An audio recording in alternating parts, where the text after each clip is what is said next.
A brief trigger warning. This episode contains discussion of rape and trauma response, starting around the 40-minute mark. Liz, when I tell you this book is, changing my life, the reason why, I don't know why more people aren't, this changes everything.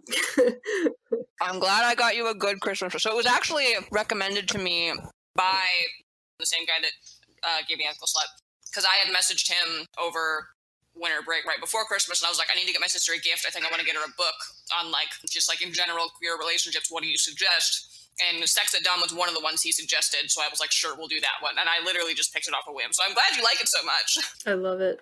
It's just it explains so much. Just everything. I'm Jen. I'm Liz. And we're Harmless Harlots. What does that mean? To us, it means being open to having more than one relationship, however you define it, as long as everyone gives fully informed, enthusiastic consent. It's also an homage to our poly Bible, the Ethical Slut, which we recommend if you want to learn more. We are enthusiasts, not experts in this field, so if you want to learn and explore along with us, we give you our knowing, enthusiastic consent to come along.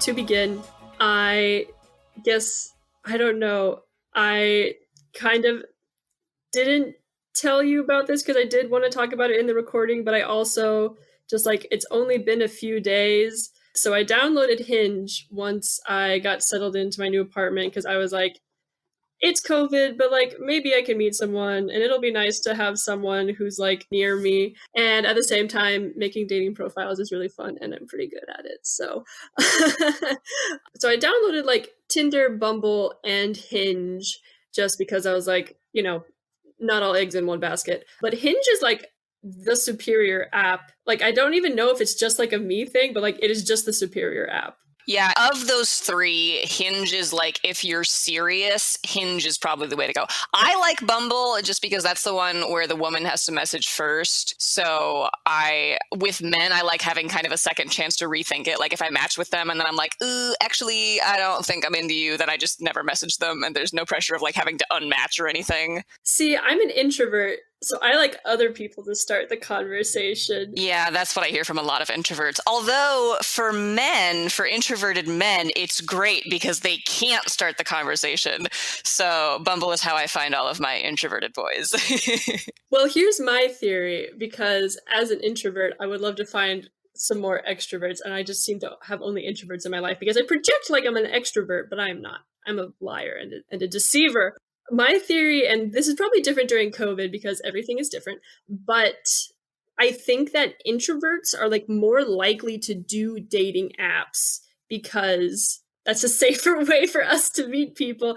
But then, in the normal times, extroverts wouldn't. And so then it's just a big pool of introverts being we just want an extrovert to come adopt us. And all the extroverts are out having fun with their extrovert friends. Extroverts will do dating apps too. I mean, we will also go into the wild, but I mean, we're looking for interaction anywhere we can find it. So as an extrovert, I can attest that extroverts do use dating apps. I suppose that's true. So I've matched with this guy, Roger. We started talking, and I also have polyamory on my dating profile because it's gonna come up real fast anyway. So I did that, and he didn't message me about that, but then we started talking about it, and he was yeah, no, he was into it. And he was yeah, this totally makes sense. And we were just talking, and it was going really well. And then he just slipped in. He was by the way, he's 6 hours away, essentially. What? And I was dude. And he was he said, I'm going to be where you are in the fall of 2021 because he's going to school here.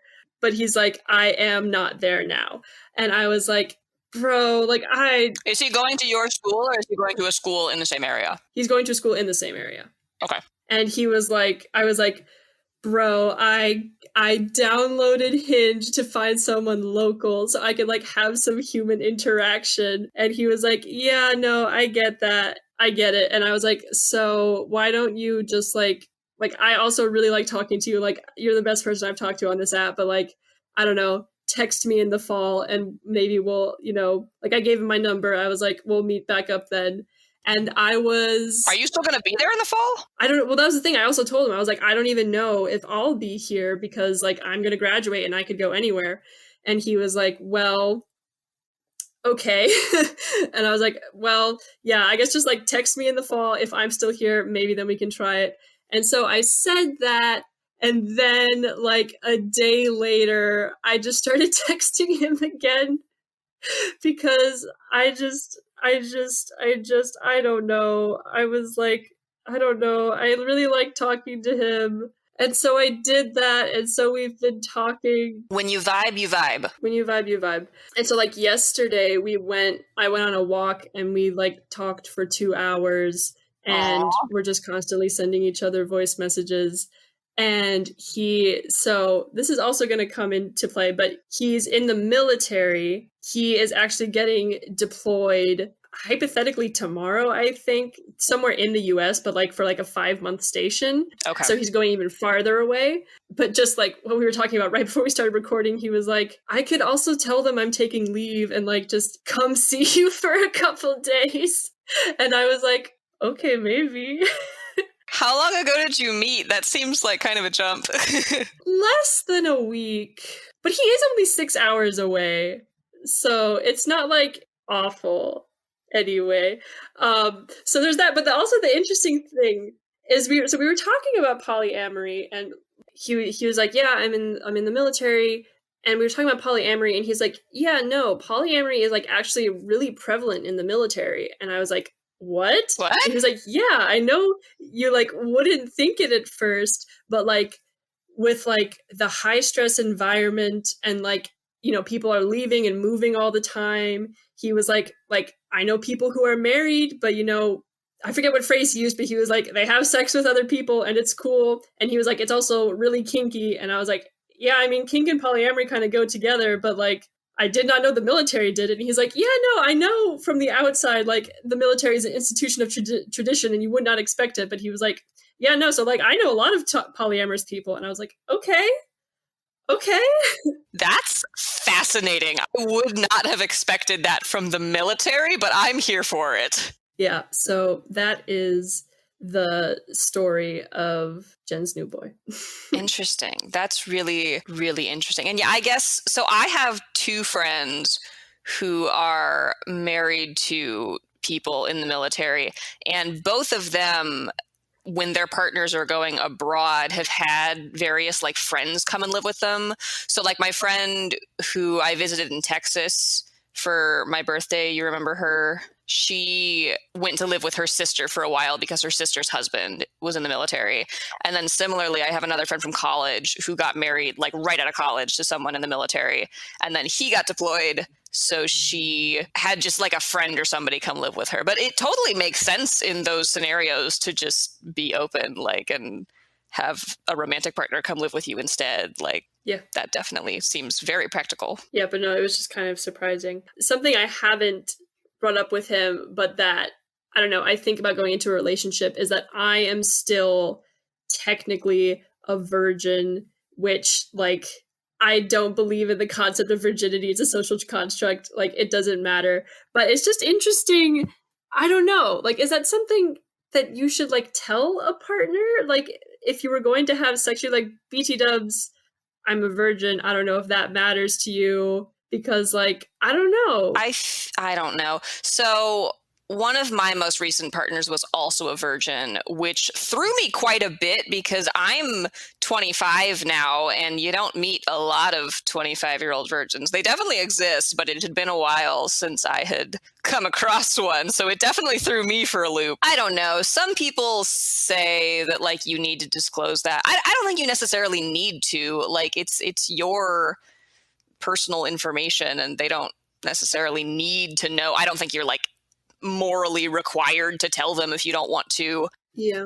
If you're more comfortable, you could just say that you're like less experienced with physical intimacy, or just say like, you know, I want to take it slow. And I think that communicates everything that you need to, like, it really does. I mean, it's not like you don't know how to have sex. Like, it's not like being a virgin affects your ability to have sex in any way. Yeah. But I mean, yeah, just tell them what you're comfortable with, and you can tell them you have less experience. Well, no, I mean, it's not from the thing of like, I feel like I'll be pressured into it, because it's like, honestly, I do want to have sex because, like, I guess we can get into the very long backstory of this, but I didn't even, as you know, Liz, like, I didn't even figure out how to masturbate / orgasm until I was 19. Yeah, I learned about Jennifer's first orgasm when she sent me a paper she had written for a college class, and she asked me to edit it for her, and she had written in the paper the story of her first orgasm, which she hadn't told me before. So I learned it by reading this paper, and then I texted her, and I was like, "Congrats, Jen! I didn't know this happened." Well, so the long story of that is that when I was like 10, my parents caught me like watching very softcore porn, because it was only what I found on YouTube. And like, for some reason, I didn't conceptualize that porn existed outside of YouTube for the longest time, which is wrong. But I don't know why I thought that. Jennifer and I both started watching porn at the same time because our neighbor friend introduced us to it at the same time, and neither of us knew that the other was doing it individually. We just like thought it was something we kind of did when our neighbor friend went over, but both of us were individually doing it on our own. We just didn't talk about it until like years and years later at a summer camp when we both like hesitantly admitted to each other we had been watching porn. Yeah, and like, I was the younger one, and I was stupid, and so I did get caught.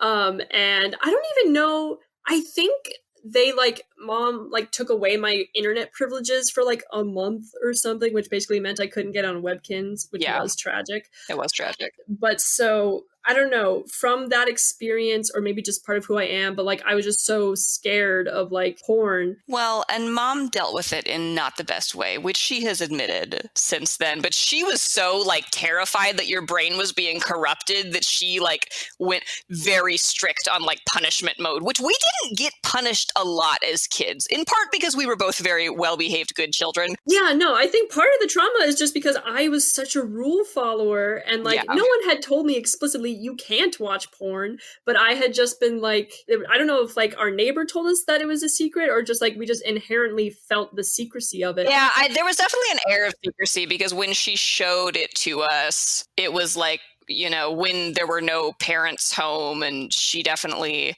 like, I knew based on the way she was showing it to us that, like, this is not something you're supposed to talk about with adults. Well, I remember she used to, like, take us into the basement, and we would, like, go into, like, that bathroom in our basement is where we would, like, talk about, like, sex we had seen on TV and stuff. So it was definitely surrounded with this air of, like, secrecy. Yeah, and I was such a rule follower that I think possibly just because I got in trouble, that just is what traumatized me. But so I didn't have a sexual awakening until I was 19. And then I guess by that time I was in college, but I still just, I don't know, like, I've never had a significant quote unquote romantic other. And it's not that like I actively don't try, it's just I never felt a strong pull towards it, which I think we talked about earlier, and just like, well, maybe not, but one of the theories I used to tell to comfort myself of being single was like, you know what?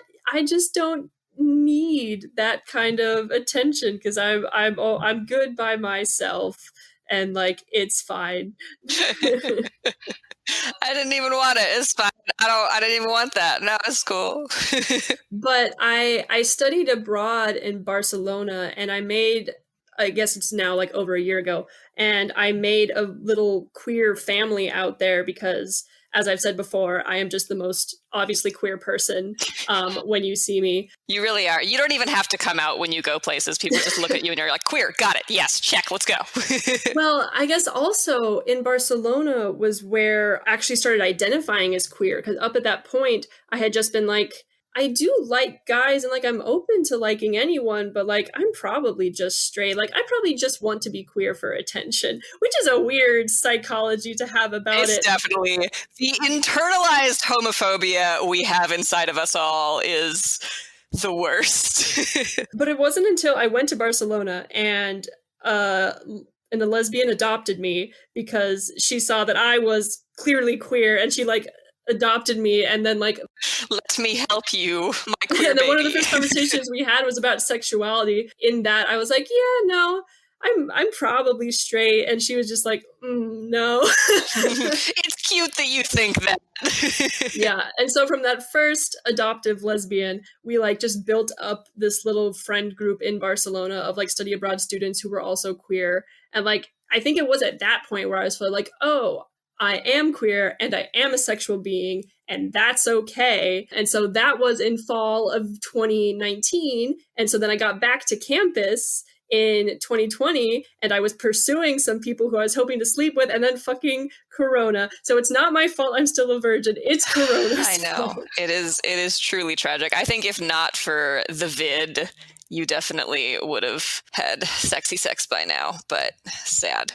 Going abroad changed you. Like, that was such, like, don't get me wrong, I loved you before you went abroad. Like, it was cool. We were still besties. You were great. But, like, when you went abroad, all of a sudden, you just, like, full on became yourself. And it was jarring. Like, I remember one time when I texted you or something, and you were like, oh, yeah, I just got drunk in the middle of my class. And I was like, Jennifer?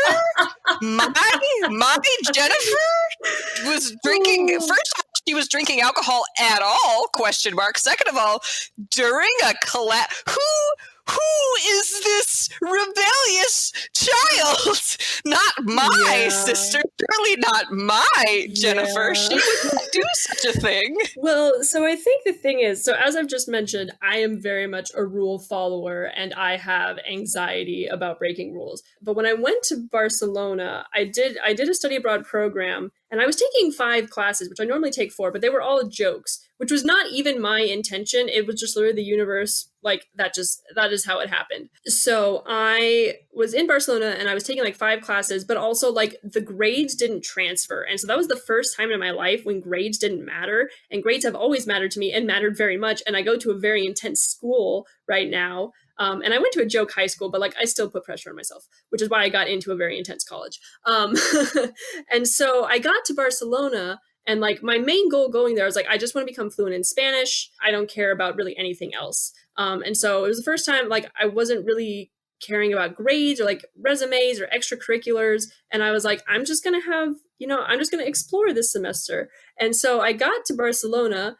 This lesbian adopted me, and she kind of bullied me, not bullied like in a very good way, but like she knew I was not straight, and she was very determined to help me. She strongly encouraged you to accept yourself. Yes. So that happened. And then also that lesbian friend, and then the second lesbian who came into our friend group, she was a big wine gal. And so lesbian 1 and lesbian 2 were big drinkers as well. And so they introduced me to drinking. And so I had my queer, fun friend group, and I just kind of was like, okay, let's do it. And so I don't know. I mean, it really was also just like a chance to like fully reinvent myself, because like no one knows who I was in Spain. And so I just kind of was like, I don't have to be the rule follower here. And so I kind of became like one of the leaders of the group, because I was the one who was like, let's go do something tonight. Let's go dancing. Let's go explore. And so, yeah, I mean, you're right. Like, Barcelona changed me. See, this is my whole thing with, again, on the rant of why Lizzie hates capitalism. The idea behind capitalism is that you have to incentivize people to do work with like money and stuff, because if people don't have like a fire under their ass, they'll be lazy and they won't contribute to society, and that's bad. But I really think if you give everybody like financial security and just like the space to exist, they will go out and do super cool things. Like, I don't think most people will be lazy and do nothing and not contribute to society. Like, I think the reason you got to evolve so much in Barcelona and like become your true self and start doing super cool queer shit like producing this podcast is because you had the space and freedom to do that there. Like, you didn't have to worry about money or grades or any of that stuff. And when you have that freedom to not worry about all of those needs, you can do really cool things. Well, yeah, and that's actually, I don't know how we managed to do this, but that does flow into the chapter I wanted to talk about of the book. I wasn't sure we were going to segue into it, but we did. preface, the book is Sex at Dawn, the anthropological view of polyamory, essentially. We're on chapter 11, in case you care. But so this chapter is essentially about like scarcity and like the concept. So I am going to graduate with a degree in economics in a couple months. Am I an economist? Do I like economics? Do I believe in economics? No. Our brother cringes every time because our brother actually is really into economics and is quite good at it. And every time Jen is home with him, he will be like, Jen, do you even know what this economic term means? And Jen is like, no. And he's like, ah! Yes, it frustrates him to no end. But anyway, so this chapter is about scarcity, which essentially the concept of economics is like the study of scarcity, because it's like how people make decisions in a resource scarce environment. Basically what this chapter is saying is, I don't know if I've said this before, but I believe humanity peaked when there were about 5 million people on the earth and we lived in hunter-gatherer societies. And here is why. Because for the most part, this is a broad generalization talking about the entire earth, but for the most part, humans did not live in states of scarcity, because like you're in this one little tribe and like you go where the food is. If there's not food, then you like go find where else the food is. It was not a state of scarcity. But the reason why that's kind of the mythology now around like people think, oh, like it was barbaric back then, is because when people were kind of first starting to study this, like think Charles Darwin, he was living in the post-agricultural society, which agriculture invented like capitalism, misogyny, and like everything bad. All the things we hate. Heteronormativity. Overpopulation as well. And like that created the conditions necessary for scarcity. And he looked around and saw that and it was like, well, it must have been so much worse back in the day when there wasn't all this, you know, technology and advancement we have now. It must have been awful back then. But it wasn't, because we did not live in a state of scarcity. But once we had agriculture, we overpopulated because we needed more people to work the land and then we had to feed them.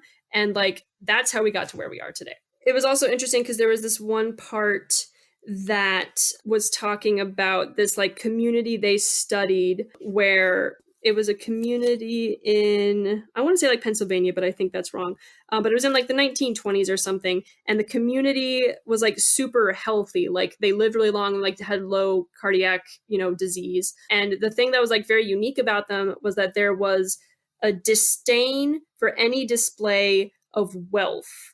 And like it was much more community based and like people were just happier and they lived longer. Oh, I see. And then like they came back 50 years later when like capitalism had taken over and like all the health effects were gone. So capitalism is not the natural state of humans. It is not apparently a good thing. Communism. No, capitalism leads to a lot of wealth inequality that is not ideal in my personal opinion. Yeah, so it was a very short chapter that was talking mostly about scarcity. But also this week, I listened to an audiobook called Mating in Captivity, which is also another book that like will get recommended when you look up like polybook recommendations.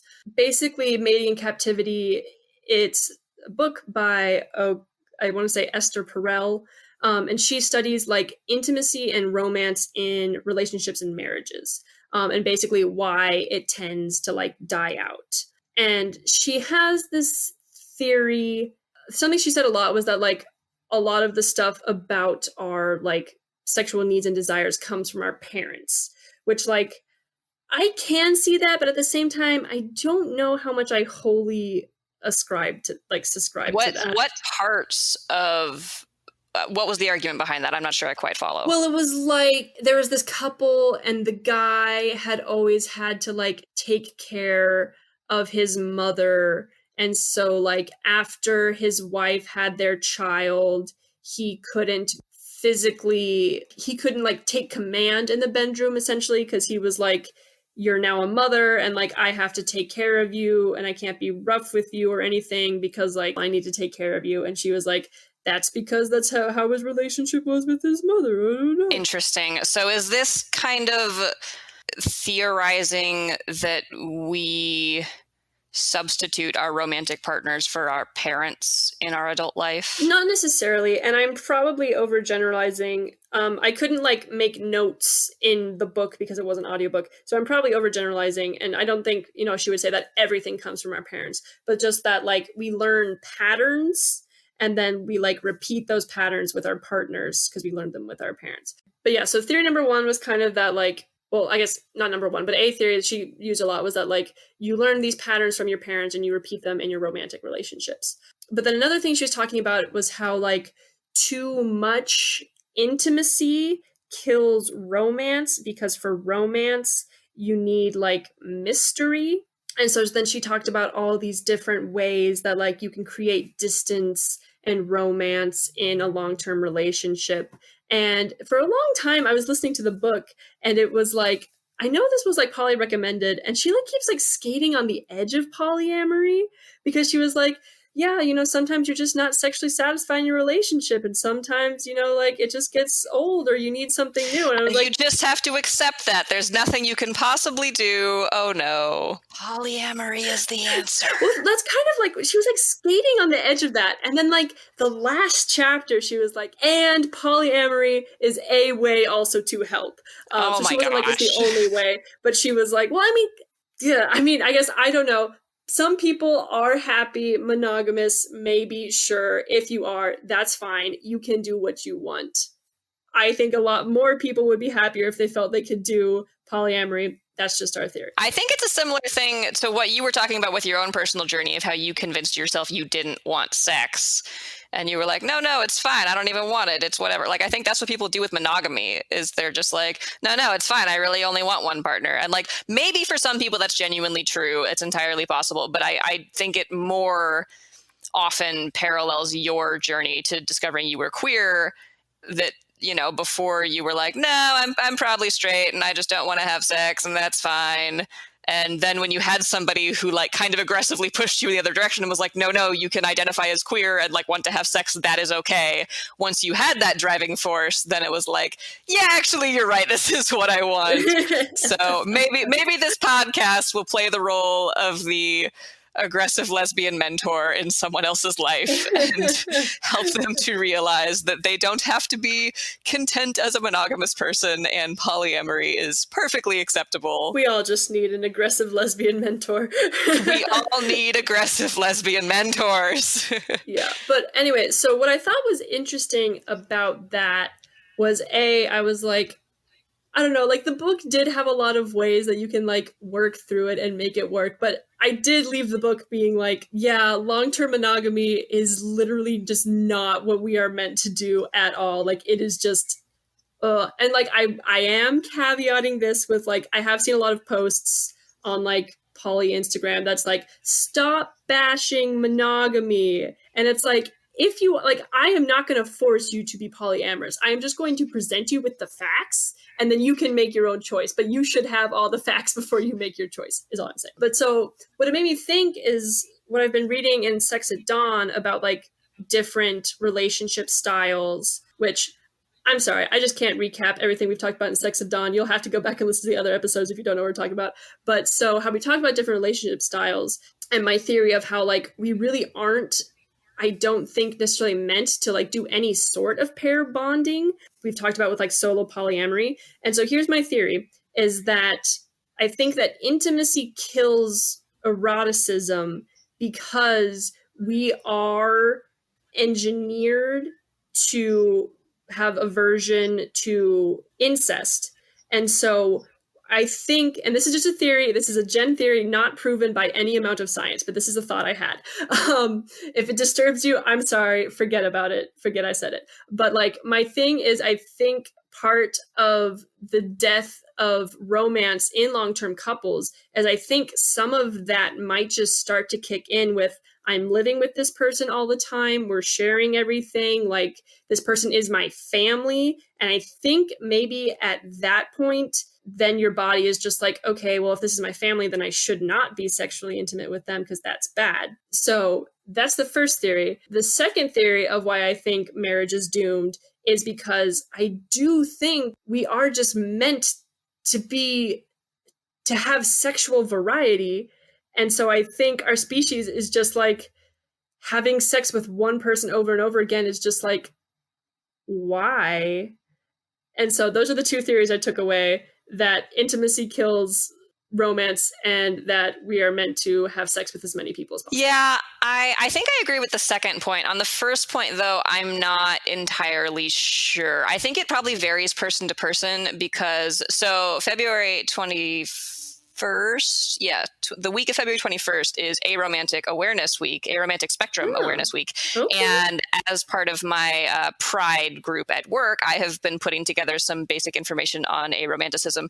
And there are a lot of things under the aromantic umbrella, or the aromantic spectrum is what they call it.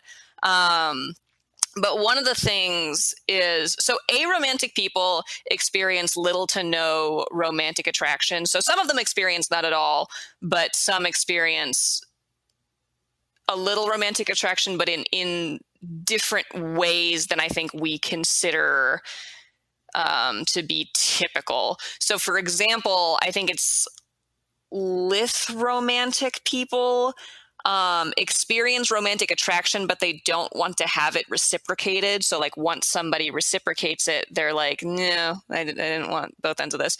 And then what was the one? Demi-romantic is the one where people only experience romantic attraction after being really intimate with someone. So I think your first theory would definitely conflict with people who identify as demi-romantic, because they would be on the opposite end of the spectrum, where they would say they only experience romantic attraction after they have developed a really intimate relationship. Although I guess you're talking more about sex. There are also demisexuals, which is the same concept, but about sex instead of romanticism. But I'm also talking about like long term. Like there's a difference between like getting to know a person over a year and being married for like 25 years.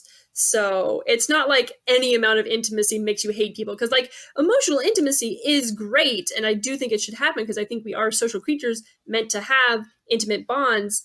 But I think, I don't know, this is just a theory. It's not even a theory. It's like a thought, like maybe this is a thing. I don't know. And I don't think it's been studied. If it has been studied, cool. Send me that link. But also, do you want to talk about, is that why you sent me that one aromanticism term? That's how I found it. Yeah.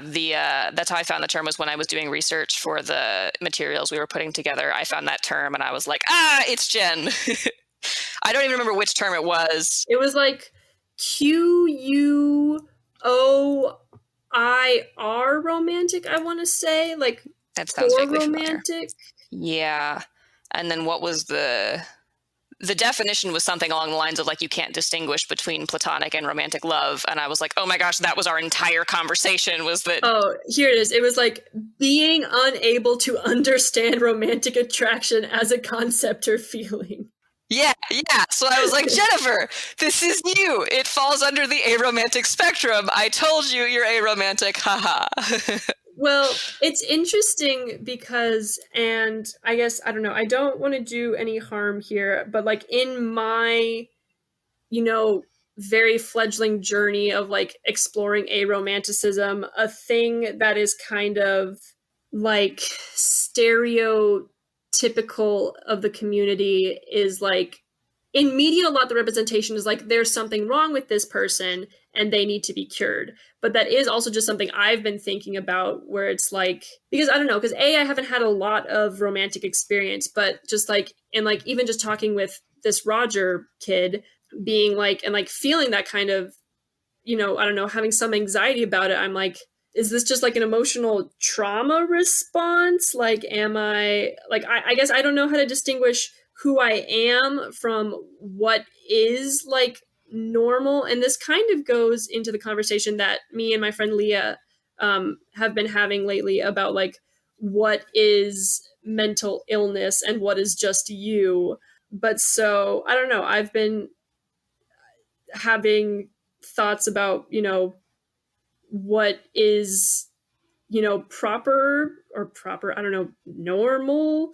But like normal is so weird because like in the media, there's so little aromantic representation. It's like, I don't know what is normal. I don't know what is okay. I don't even know what it is what I'm saying. So I am still on my own personal journey. So all my Arrow friends, hit me up and we can chat. I don't know.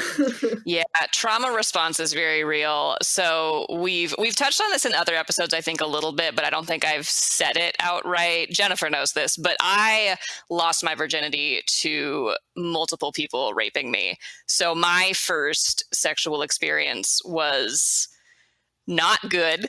And part of when I started to heal from that, part of one of the things I wanted to do was I don't, this was not something a therapist told me to do or something that I think is necessarily correct. It's just kind of what I did. I wanted to like overwrite the experience with positive sexual experiences. So that's why I kind of started being very sexually promiscuous. I don't know if that's I feel like that sounds derogatory, but I had sex with a lot of people and they were very positive experiences. And my goal from that was kind of to just reprogram my brain to be like, sex is not scary and bad. Like it can be good and fun and happy.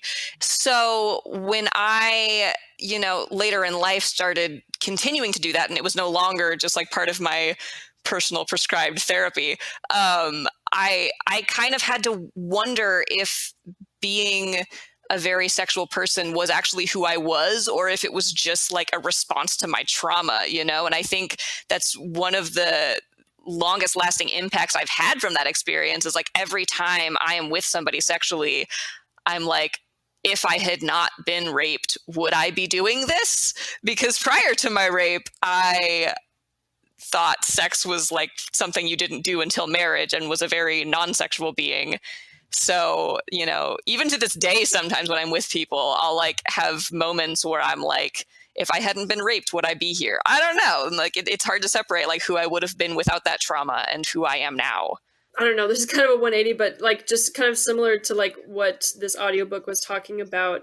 I've started watching a new show with Leah called Greek, which is a 2007 like college drama about like sororities and fraternities. And you'll never guess who one of the main characters is, Liz. It is Nathaniel from Crazy Ex-Girlfriend.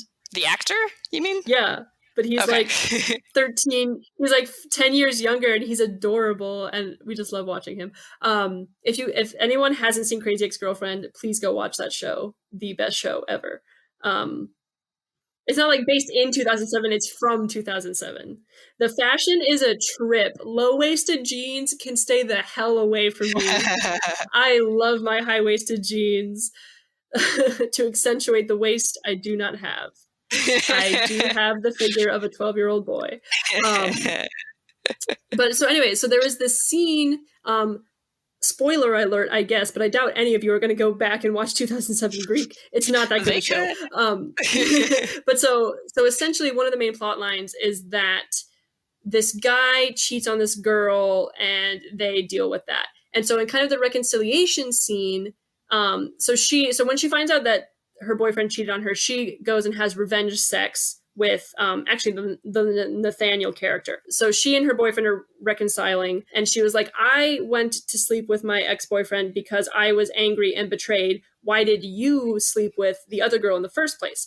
And he started talking, and he was like, I love you and like I love being with you, but like I just started thinking about us, being together, getting married, having kids, having a house and a dog, and like it just felt so permanent, and I panicked. And like I don't know, I'm not an expert on like commitment issues and how real those are, and I'm not condoning cheating, but as we talked about in the Tall Girl episode, again, a lot of people just aren't equipped to deal with situations where they're, they are sexually or emotionally unhappy, and they don't know how to deal with it in an ethically monogamous or non-monogamous way. But so he said that, and it just resonated a lot with what I was reading in the Mating in Captivity book, because it just talks there were a lot of examples of like, I love my wife, but like, she's not sexy to me anymore because she's the person who co-signed my mortgage.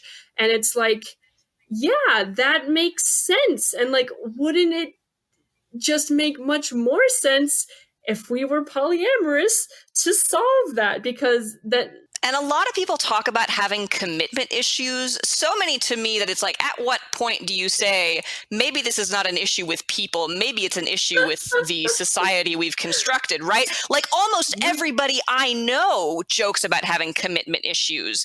And it's like, well, if every single person shares this, I don't think it's a problem we have. I think it's a problem we have with the society we've built. Like, we have not built the society to be conducive to what we want and need. Like, it's not a problem with us. It's a problem with the society we live in. Yeah, but so it was so interesting because then, like, the end of the scene, the, like, girl was like, yeah, okay, it's cool. We can work through this. And, like, they're gonna, like, you know, get together and work it out. But it's just, like, I did like because they didn't make the boyfriend character out to just be the blanket evil cheating boyfriend. Like, they did, like, the excuse he gave, I was like, that is such, like, a relatable excuse. And I'm not going to say valid and I'm not going to say justified because, like, he did hurt her. But at the same time, it's just like you were saying, Liz, like, when do we blame the person and when do we blame the society, like, that forces us, like, if you judge a fish on its ability to climb a tree, it'll always think it's stupid. And I think that's kind of what we are here, because it's like, if you put naturally polyamorous species in a monogamous setting, of course they're going to think they're cheaters and adulterers and terrible partners, because that's just not who they are. I don't know. Also, I think we underestimate sometimes that we construct society. Like, we can decide how to structure things. And I think a lot of people think, like, oh, this is the society we're in, I have to adapt to it or fail. And it's like, no, we can change it. Like, if we figure out things aren't working for us, we can change society and be like, this is no longer conducive to the kind of lives we want to live, so we're going to change it. Like, that's the reason we have structures in place to, like, change laws and everything, is because we build society together. Yeah. Also in the book, they talked a lot about, like, kind of kinkiness, but, like, along with her theory of, like, you know, relationships to parents and, like, I don't know, also just, like, your personality and how that all kind of translates into, like, the bedroom tastes. They were talking about how, like, a lot of women have this conflict with, like, I'm a feminist, I'm a strong, powerful woman, I don't want to, you know, like, be mansplained, but at the same time, when I'm in the bedroom, I kind of just want someone to, like, throw me against a wall and, like, have their way with me. And how, like, there's this, like, contradiction in the mind, which, like, I totally relate to, because, like, as I've said, well, probably not on this podcast, but as I say a lot in real life, I am a bottom, which I do think I am now. Like, it's a spectrum. And I could probably, you know, I could switch for some people and in some situations, but, like, I think I do prefer being a bottom. But it's like, yeah, I mean, I am an empowered person and I don't want to, you know, I hate misogyny, but at the same time, that's very different, because, like, I wouldn't care if it was a woman, man, non-binary, trans, like, anyone could top me. I don't care.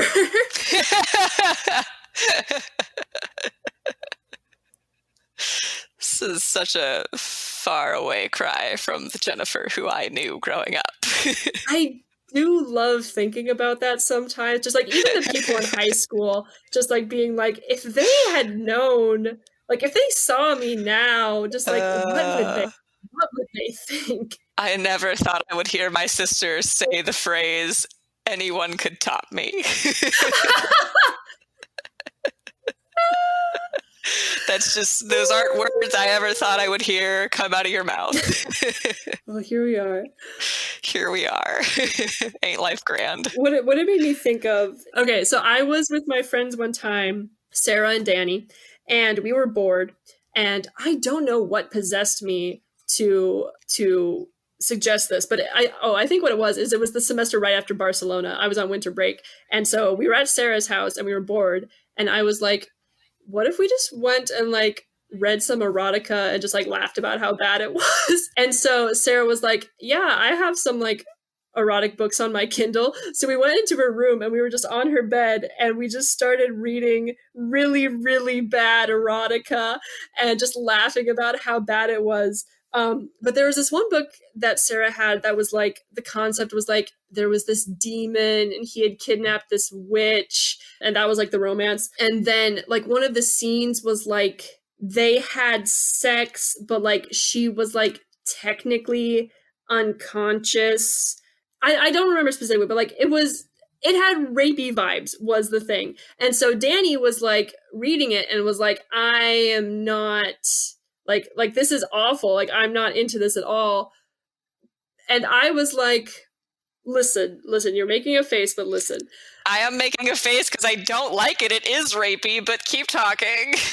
But so the thing is something they talked about in the book was like, there's a difference between fantasy and reality. And like a lot of times what you want in fantasy is not what you like. I don't want to be raped, obviously, but like there's a large genre of like non-consent / reluctance, like erotica. And like I read a lot of it. There's actually, if y'all need a recommendation, literotica.com is a great site for erotica that I use all the time. It's great. Oh yeah. No, I've used that before. It is good. But so she was talking about how like there's this difference between like fantasy and like what you want, and how like they're often related to like, you know, things in your childhood and like in your life, blah, blah, blah. But also a thing is that, you know, there is this thing in society where women aren't supposed to want sex. And so I think we talked about this with the baby it's cold outside debacle. Yeah. So like there's this thing where like rape, quote unquote rape, where it's not really rape, is like a way for women to be like, I don't want sex, but at the same time, I'm enjoying it. So there's that, which also I was watching It's a Wonderful Life with Leah because it's her favorite movie. And like when the main guy kisses the main girl, it's like very aggressive. And I was like, I'm uncomfortable. And Leah was like, yeah, no, back in the day, like women could not want it at all. So like any kissing scene, the guy basically had to force it on her. I was like, that is fucked up. So I'm not saying my fantasies don't come from a lot of fucked up places in society, but at the same time, and I'm not representing it very well because the book says it better, but like, I don't know, fantasy is different and complicated and weird. But I think as we were talking about earlier, like the kink community is super like meshed with the poly community. Because like, I don't know, it's about sexual freedom and being different. Well, yeah. And I think you bring up a good point about the difference between fantasy and things that you actually want to do in your real sexual life. Because I think we've talked about the documentary on Netflix, Sex Explained, which I definitely recommend, at least the first couple episodes that are on like sexual attraction and stuff. But one of the episodes talks about the difference between sexual fetishes you fantasize about versus sexual fetishes you actually practice. And they did surveys of people and like asked them, you know, what are your sexual fantasies? And then they asked them, if you had a chance to do it in real life, do you think you would? And like 75% of people or something crazy like that said no. They were like, no, I like thinking about this, but they're like, I don't think if the opportunity presented itself, I don't think I would actually want to do it. So there is definitely a discrepancy between sexual fantasy and sexual practice. Unconscious sex is a no-no. Do not have sex with someone who is unconscious. And I am 1,000% agree with that. Okay, I just want to make sure we say that. Yes, but probably because I was so sexually repressed for 19 years is probably why those still appeal to me. Also just being a bottom and just like, I don't know. But also something when I was in my YouTube days of porn, most of what I watched was like animated mangas of like gay anime romance. And like, I don't know, I loved like reading gay storylines, which like, I don't know, from the outside is like, that's kind of weird as like, I guess back in the day when I thought I was a straight female, like, why would you like that? And it still baffles me why like straight men like watching lesbian sex. I don't get that at all. But like, I was super into like, gay plot lines and like sex and porn. And there's this book that I want to read, which I think is called Girl Fag and is written by one of the authors of The Ethical Slut. Yeah, you've talked to me about this before. Yeah, and so maybe I'll read that and then we can talk about that later. But I guess this wasn't the conclusion I thought this podcast was going to have, but like, kink is okay, kink is good, like, as long as you're with consensual partners, like, you know, I don't understand where my sexual preferences come. I don't think people understand fully where it does come from yet. So yeah, real rape is bad. I am saying that. Real rape is bad. Consent is good.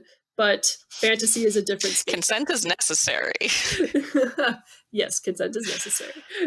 And unconscious people cannot give consent. Thanks for listening. If you liked this episode, subscribe and leave us a review on your podcast app. If you really like us, like us, send this episode to a friend, family member, partner, your boss, anyone else in your social circle, the people you want to convert to polyamory. Start a conversation. Feel free to send us any comments or questions over social media. So, thanks for listening. Bye. Bye.